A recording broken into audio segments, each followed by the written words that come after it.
nos han cambiado el ritmo del baile de buenas a primeras y bueno, una de las características de la inteligencia es la capacidad de adaptarse a nuevas situaciones. Hagamos muestra de que realmente lo somos. El punto es que se trata de un planeta, no de una región, una provincia o un país, ni siquiera un continente. Bueno, estamos rindiendo un examen, ojalá que nos vaya bien. Y aquí yo con esto que podría decirse una visión que tiene un componente inmunológico, porque obviamente mi recorrido viene desde la infectología y después la inmunología, pero bueno, pretende llegar a otro lugar. Y quería empezar la clase con un concepto enunciado hace más o menos unos 90 años. Por muy segura y regulada que pueda llegar a ser la vida civilizada, las bacterias, los protozoos, los virus, las pulgas, los piojos, las garrapatas, los mosquitos y las chinches infectadas siempre acecharán en la sombra listos para atacar cuando la desidia, la pobreza, el hambre o la guerra derriben las defensas. Incluso en tiempos normales, se aprovechan de los débiles, los muy jóvenes y los muy viejos, viviendo con nosotros en una misteriosa oscuridad y esperando oportunidades. De modo que esto ya es una conclusión, nada nuevo bajo el sol, ¿cómo no lo advertimos antes? Y porque uno mientras vive se aturde un poco, pero bueno, vino la pandemia, pandemos, está sobre toda la población, no es un epidemos, es un pandemos. Y bueno, ¿qué tuvo que hacer la ciencia? Fue una cuestión continental, ponernos de acuerdo e interactuar entre nosotros y ver qué se hace, leer, criticar, analizar sesudamente. Y uno dice, bueno, ¿qué hacemos con la noxa? Bueno, lo que apareció sobre fines del 2019, 15 días después estaba aislado, secuenciado, se tenían ya los reactivos para hacer los procedimientos diagnósticos de detección del virus y después, bueno, todo lo que vino de vigilancia epidemiológica. Pero también teníamos que evaluar la respuesta, o sea, hay un patógeno y hay un hospedero. ¿Y cómo respondíamos? ¿Cómo era nuestra capacidad de reaccionar desde el punto de vista inmunológico? Y en el mientras tanto, obtener alguna herramienta para qué? Para marcar quién va a ser una progresión más mórbida o no de la enfermedad.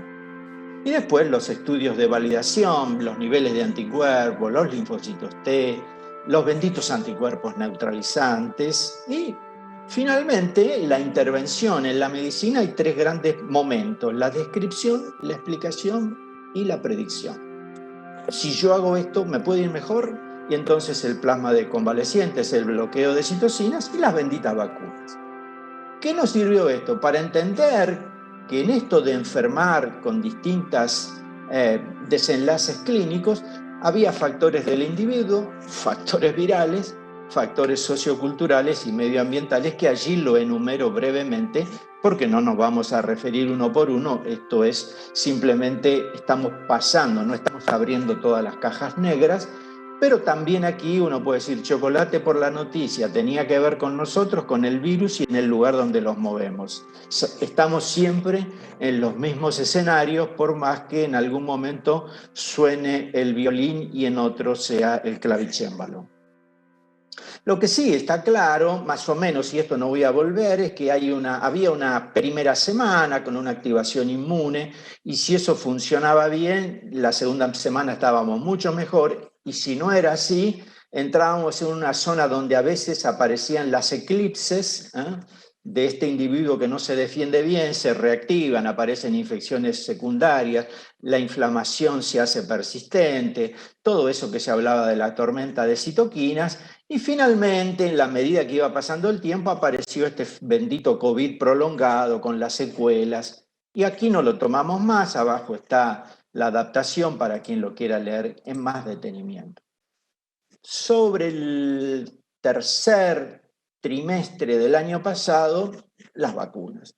Las plataformas que en este momento están en uso, no vamos a hablar acá, mucho menos vamos a hacer la especificación de qué nombre lleva una y la otra, pero unas son de ARN, otras son de adenovirus que hacen de vectores, y otras las inactivadas, y otras que están ahí en el medio con la respuesta de los antígenos recombinantes. Cada desarrollo de la ciencia plantea una nueva pregunta, porque en definitiva la ciencia es una actividad que brinda respuestas en el camino, pero también va a problematizar lo que ya era un problema. ¿Y qué preguntas aparecieron? ¿Cuánto dura la inmunidad? ¿Cuál es la mejor vacuna? ¿Cuántas dosis me tengo que poner? ¿Habrá refuerzo? ¿Qué conductas voy a seguir si estoy inmunodeprimido? ¿Qué voy a hacer con los chicos? ¿Qué con esto de combinar vacunas? ¿Habrá efectos adversos a largo plazo? Y todo lo quiero saber ya, ¿eh? No, como si brotara de un manantial el conocimiento, como si es algo que sale naturalmente y se derrama sobre todos nosotros, benditos los humanos, que nos cae de encima el conocimiento. Nada de eso, hay que ganarlo y transpirarlo, yo diría, muchísimo. Pero sí, hubo una diferencia con tiempos anteriores. Yo tengo 4 décadas caminando esto, podría decir que mi historia tiene ya más anécdotas que futuro. Y esto que son la fase 1, 2, 3 y 4, y que llevaba años desarrollarlo, pues ahora se dio en un término muy acortado, un año yo podría decir, y salieron a la calle las vacunas, primero a partir de ensayos clínicos y después se hacen las implementaciones de emergencia o las autorizadas y se hacen los estudios de mundo real en los cuales, por ejemplo, Chile ha contribuido de una manera muy interesante a brindar información en ese sentido. Pero después aparecen las preguntas, ¿y qué tenemos que tener en cuenta para que las vacunas sean más o menos efectivas? Bueno, los factores del hospedero, ahí pongo en azul aquellos que son buenos, en rojo lo que no me conviene, en celestito más o menos y en verde lo que todavía no está bien claro. Otros factores eran de la demografía, el lugar donde a mí me toca desenvolverme y vivir. Otros, el acceso a las vacunas. Uno dice, COVID es un gran problema. Sí, pero hay otra enfermedad que hace mucho tiempo que está y que no la reconocemos como enfermedad y bien podríamos llamarla inequidad. Y después factores inmunológicos y también las variantes virales. Simplemente lo dejo en pantallazo. Esto me llevaría mucho tiempo tratarlo uno por uno, pero está allí como para que cada uno lo vea y todos somos muy duchos en las capturas de pantalla como para ahí tomar debida cuenta de lo que se muestra. Pero la medicina tiene un marco mucho más amplio. ¿Qué quiero decir con esto? Si yo tengo que hacer una pauta de intervención, mejor diagnóstico, mejor tratamiento, mejor vacuna, hay un diseño, un tipo de estudio que se llama el ensayo clínico aleatorizado, comparativo, controlado, doble ciego, etcétera, etcétera, que a mí me permite contestar estas preguntas. ¿Vale la pena implementar esto o aquello? Pero hay otras que se apartan de este encuadre pico que quiere decir el paciente, la intervención, el comparador y el resultado. Y aquí pongo 4 preguntas.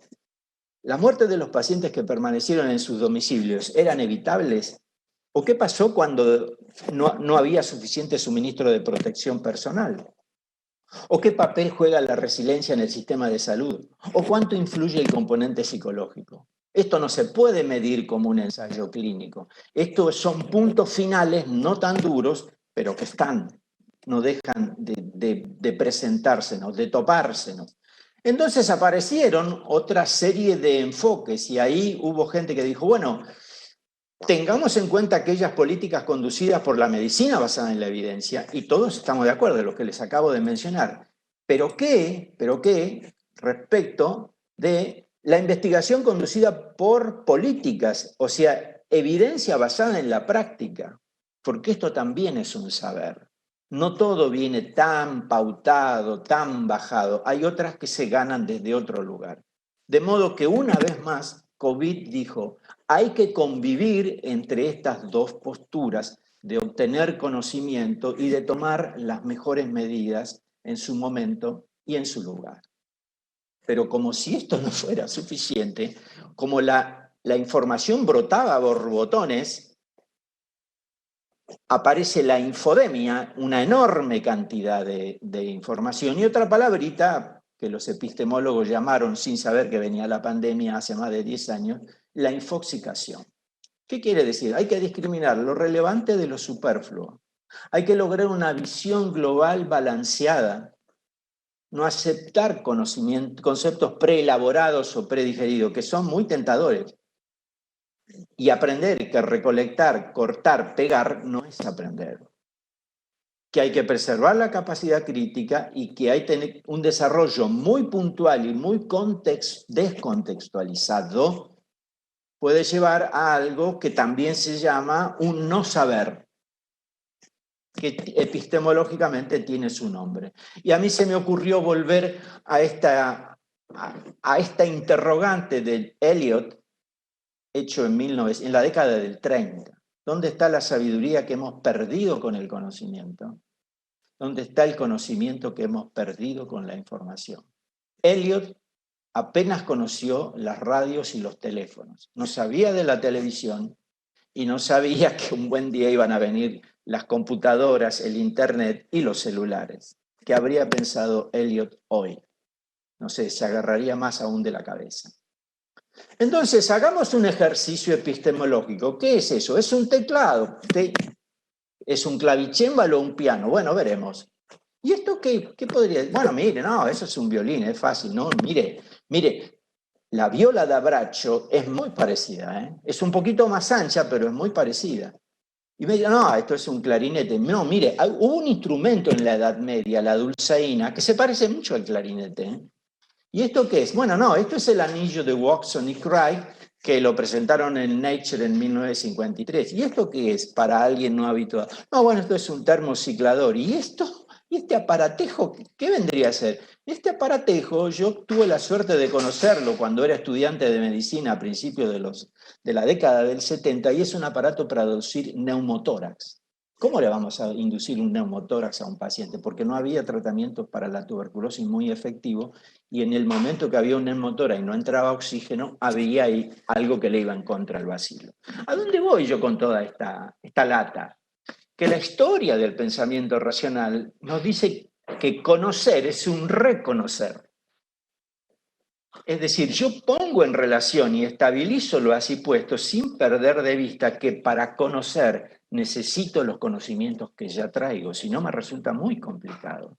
Para encontrar regularidades, estabilidades de eso que está ahí afuera, que hemos hecho la convención de decir que eso que está afuera es el mundo o la realidad. Einstein decía, la realidad es una ilusión persistente. Y así identificar. Pero esa identificación, si yo no soy un buen conocedor de los temas, puede ser borrosa, inestable o incierta. Y los ejemplos que les cuento vienen a cuento. De modo que ahora digo, bueno, la ciencia, ¿qué propósito tenía la ciencia? Establecer conexiones entre eventos que parecieran dispares e interpretar la complejidad del mundo.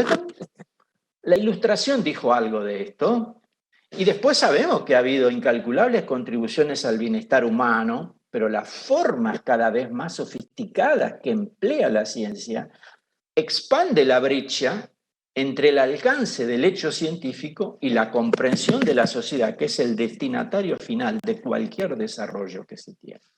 De modo que nosotros como investigadores tenemos que ser conscientes de esto y de las expectativas que se pueden instalar en la sociedad y muy cautelosos, muy precavidos, muy prudentes, muy responsables a la hora de comunicar tal o cual resultado de un estudio. Entonces, me lo vuelvo a preguntar, ¿cómo conocemos nosotros? ¿Conocemos la realidad, eso que está ahí afuera, el mundo? Bueno, en realidad lo que conocemos es la realidad recortada de nuestro estudio. Cuando uno mira selectivamente y desarrolla una hipótesis, tiene que excluir parte de la realidad, porque ese todo no es abarcable. Se restringe a lo que mido. Ese objeto que yo termino aislando, a veces sí, pero a veces no es lo mismo que el objeto en su contexto real.